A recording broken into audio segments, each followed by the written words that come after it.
am Dr. Swachita, Scientific Director with Ziva Fertility Centers. Uterine fibroids are growths made up of muscle and tissues from the uterus. They are non-cancerous. Intramural fibroids are the one type of uterine fibroids that are embedded into the uterine wall. They are the most common type of fibroids that are usually diagnosed in women between the ages of 30 to 40, although they can develop at any age. The causes of intramural fibroids are not clearly understood, and there are a vast number of treatment options available that can be very successful in removing the growth. So what causes intramural fibroids? The exact cause of intramural fibroids, as I said, are not yet fully understood. However, it has been observed that the growth of these fibroids is influenced by the hormones estrogen and progesterone. This is supported by the fact that fibroids tend to shrink after the onset of menopause in women when the levels of these hormones decrease. It's also important to understand here that there are several risk factors that play a role in fibroid development. These risk factors are family history of fibroids, high body mass index, which is BMI, or obesity. Not having given birth to a child also can be a cause of fibroids. Early onset of menstruation in women, late age for menopause, all these causes can be the reason for intramural fibroids. So let's look at the symptoms. It's common for women to have uterine fibroids by the time they reach the age of 50. However, not all women experience symptoms of intramural fibroids, which are a type of uterine fibroids, like I said. Only around 20 to 50% of women with fibroids require treatment for these symptoms. Now, some of these symptoms could include pelvic and lower back pain, heavy and extended menstrual periods that can lead to anemia, bleeding or spotting between periods, feeling heavy or full in the stomach if the fibroids are large. Let's look at the treatment options for intramural fibroids. The approach for treating these intramural fibroids can vary depending on various factors such as their size, number, location, and the symptoms that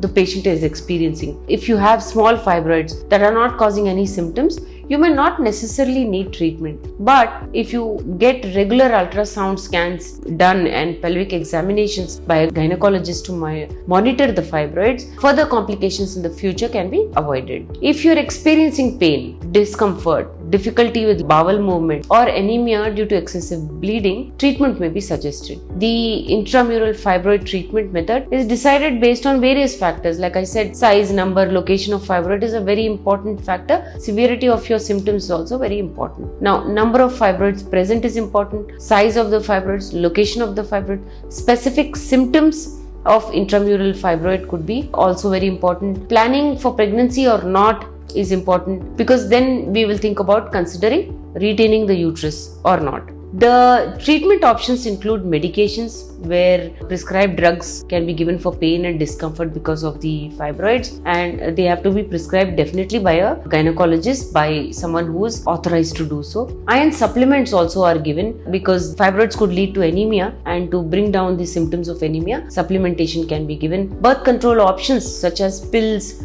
intrauterine devices, injections, rings are also prescribed for cramps and bleeding. Gonadotrophins are also given. These are gonadotrophin releasing hormones. These are agonists. These medications shrink the fibroids and often used before surgery to make it very easy for the growth to be removed. Surgery is recommended when medicine is not effective or it's not an option, and depending on your desire to whether keep the uterus or you're planning for pregnancy in future, surgical approach needs to be discussed with your gynecologist. Operations or surgeries include myomectomy. It is a procedure which is done to remove fibroids, and there are very different approaches to this myomectomy. It could be a hysteroscopy, where fibroids are cut away using a very thin flexible surgical tool inserted through the vagina and cervix, or it could be done through a laparoscopy, where the fibroids are reached using a flexible tool inserted through small incisions made in your abdomen. It could be a laparotomy. The fibroid is removed through one large opening made in the uterus. It could be a hysterectomy. This is a procedure where the entire uterus is removed, and it is the only way to completely cure fibroids. However, the fibroids have to be long, they have to be located in such a way, and it's also very important that you're no longer wishing to become pregnant again. Always remember that. Uterine fibroid embolization is also an option in this procedure. Blood flow to the fibroid is cut off, causing it to shrink and lose its mass. It is performed by injecting small particles into the uterine artery to block blood flow. Then there is radio frequency ablation also, It is a method that is used to treat smaller fibroids, and it's effective treatment and uses microwave energy to heat and destroy the tissue. So what you need to basically understand that these fibroids, intramural fibroids, are non-cancerous growths that can occur in the wall of the uterus. Depending on their symptoms, the treatment options are given. You should discuss with your gynecologist about monitoring these fibroids regularly if you're not planning or you have not been prescribed any intervention.